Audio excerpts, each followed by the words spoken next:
afternoon, everyone. Thank you for joining us on this beautiful day in Dumbo, Brooklyn.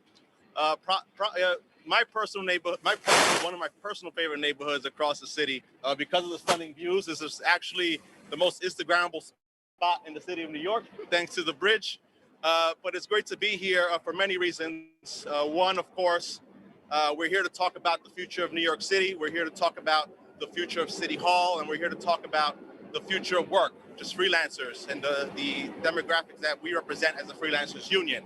But before we begin, I really want to take this opportunity to do a moment of silence. This is 1 year since the WHO has called the current situation we're in a pandemic. We have lost many lives through this past year. A lot of people are really in dire financial straits because of it. So I ask for everyone to join us for a moment of silence.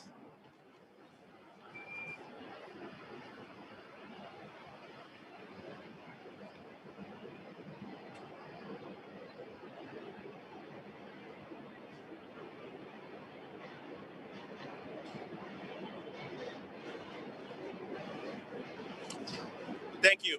Thank you. So my name is Rafael Espinal, former New York City Council member and now president of Freelancers Union.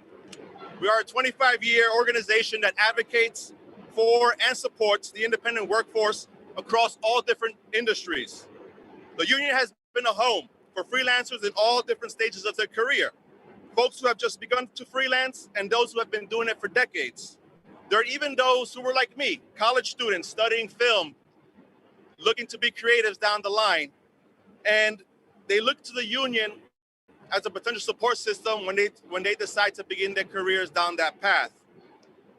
And in a city with 1.3 million New Yorkers, or 34% of the city's workforce reporting to have performed freelance work as either their sole profession or to supplement their income, Freelancers Union now has over 150,000 New York City residents that have become members.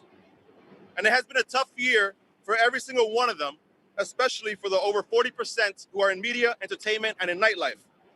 Because of the lack of the social safety net, the need for the economy to be flourishing in order for them to get work, and the challenges they face with non-payment from clients they performed work for. The freelance workforce is currently facing the greatest economic challenge in modern history. At the height of the pandemic, over 70% of New York City freelancers reported to have lost most of their income and felt hopeless as they didn't qualify for the small business relief programs the city and the state were rolling out at the time. And that is why freelancers, who are often dubbed as the future of work, are yearning for a new forward-thinking leadership. Leadership that is going to prioritize their needs. Just like the city itself, they're in desperate need of a recovery and are hungry for change. That's why on behalf of our members, we are co-endorsing both Andrew Yang and Maya Wiley for New York City Mayor. Both these candidates were the first to reach out to Freelancers Union to learn and talk about how their campaigns can help highlight the needs of the freelance community. And their genuine concern and their understanding of the role freelancers will play in bringing back our city shine through. Because after a full screening of a majority of the candidates, they later became the preferred choices of our membership. Andrew brings desperately needed new ideas and a fresh perspective of how to build a support system for the city's creative workforce.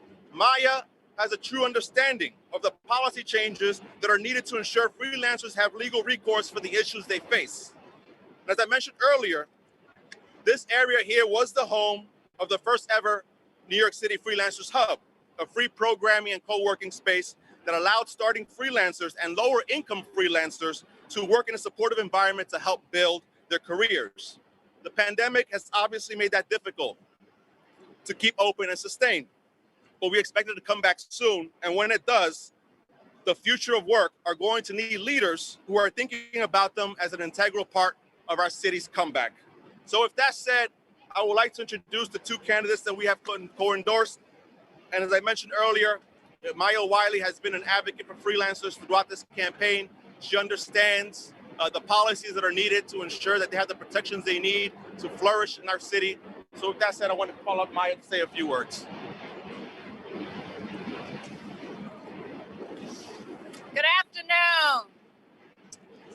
freelance workers are our workers. And when we're talking about a city where every single one of us can live with dignity, that means a city where we recognize that where 1/3 of our workforce are the people who keep our city working, are the people who keep food on their families' tables, are the people who have also been essential to us in this struggle for a city we can all afford to live in this city where when we have to get from one point to another and we use our technology, we're calling to break a phone, but we won't do that today. We are calling on someone who is a gig worker, is a freelancer, is an independent contractor. When we have so many things we want to get done, it is the people who live in this city who do not get counted as an employee who do it. But here's the thing. Here's the thing. For me, this was also personal because when my father died, when my brother and I were traumatized, having watched it happen, and my mother had to figure out how, as a single parent, she was going to help 2 little children be okay. Guess what she did? She became a freelancer. She quit her job so she could be home when we came home from school, so that she could physically be there for us. And it was that freelance work that put food on our table and kept a roof over our heads. And that is what so many New Yorkers have been struggling to do through this pandemic. But even before the pandemic, and thanks to the Freelancers Union organizing to demand that this work count, that this work come with benefits, that this work be work where you can't steal people's wages, where you can't deny them pay for every single hour that they work. And I promise you that when I am mayor, this work will count and these workers will be all our workers and we will all be back to work. Thank you. Thank you.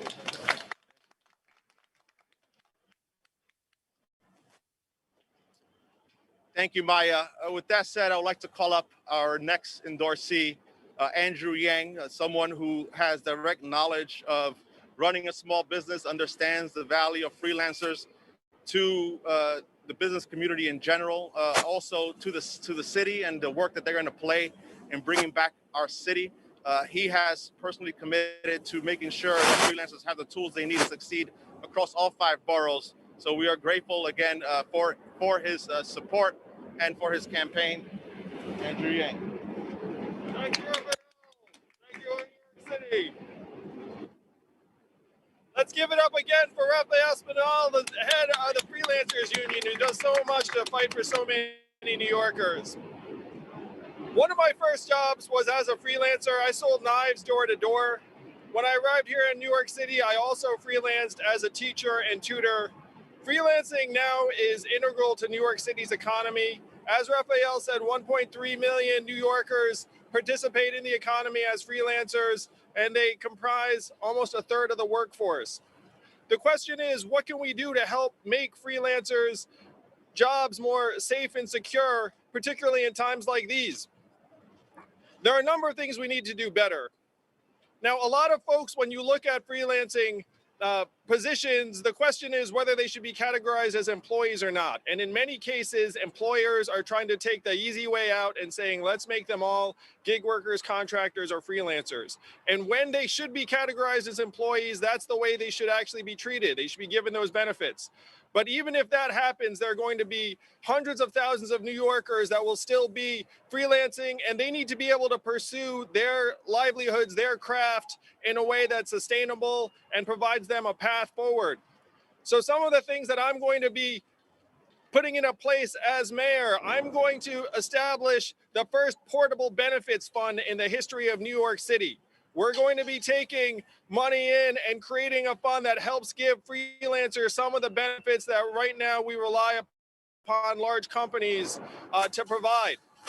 I'm going to open a freelancers hub in every borough in the city. The fact is, if you come to New York City to work as a creative, part of the joy of that is working alongside other creative people. That's one of the reasons why people love living and working in New York City. We need to make that easier for freelancers. The Freelancing Isn't Free Act was a major step forward, but it can be enhanced even further. We should be lowering the threshold at which a contract is provided, not at $800, but at $250. That would include many, many more projects and tasks.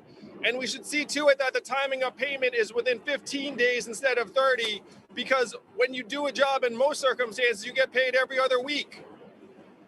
Now, these are just some of the things we have to do to revive our city's economy, make it more equitable and inclusive. But I do want to call out something that Raphael said, which is that so many freelancers participate in our nightlife businesses and enterprises. And nightlife is one of the things that makes New York, New York.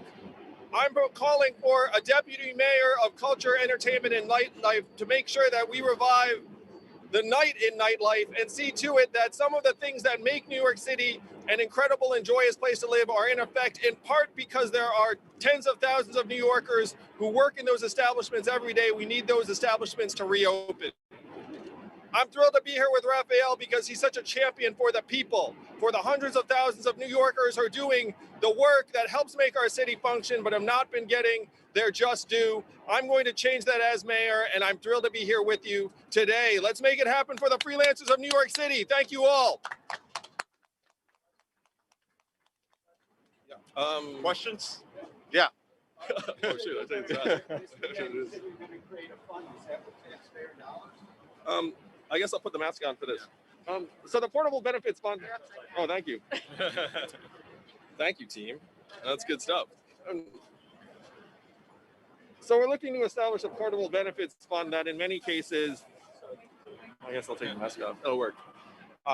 So we'll be making announcements in the coming days, but the Portable Benefits Fund will be funded in large part by like a tiny surcharge on certain fees that most customers, frankly, I don't think will even notice. But then those funds will flow through to a fund that will enable us to provide a little bit more stability and security to a lot of the freelance workers that right now aren't getting it. Well, what we're going to do is we're going to see to it that that the true cost of various things in New Yorkers is actually integrated into the way that customers pay for them. The second thing is this any kind of like rank choice thing, like support each other, or the second place. This is a worker thing. This is about freelance workers, and this is about standing up for our workers, and we are both standing up for our workers. So there's been no discussion. It's the freelancer union decision to co-endorse. Well, I don't. Yeah, this is what it's about today.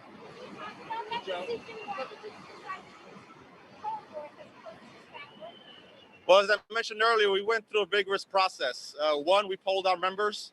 Two, we had two different committees decide and vote on who they thought was the best candidates. And to be honest, it was split right in half. It was a razor hair thin margin, and it was just hard to ignore. We couldn't, knowing that we have a ranked choice voting process, we thought it would be important to represent the full voice of our membership.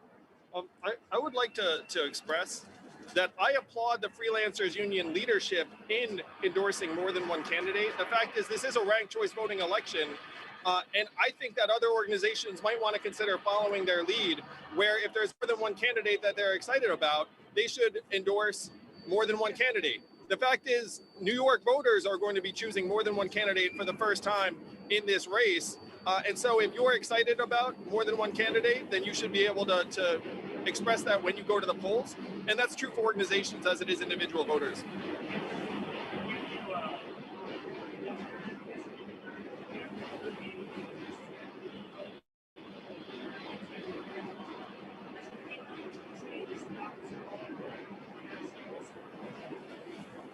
Yesterday, I sent a letter to the governor calling for him to step aside and allow the lieutenant governor to assume his duties until the investigation is complete.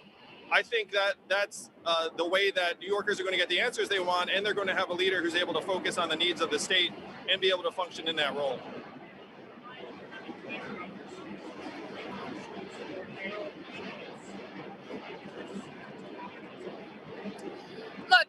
anybody who is seeking the power of the people should be very clear what the integrity of that office will mean to them. And to me, when the people have lent you their power in order to serve and protect, once you have demonstrated deep and serious questions about whether you will use that power to harm rather than to protect people who amount to over half the population, I believe that it is absolutely appropriate to call for a higher level of integrity in public office. And I am someone who stands by the position I took early on that said that he should step down because of abuse of power, which is what this is. And what we've seen is everything we should have expected, because we already had 3 women with the same pattern of behavior, and we knew there would be more. What does it say to some of your colleagues in the mayoral who have had that same assessment?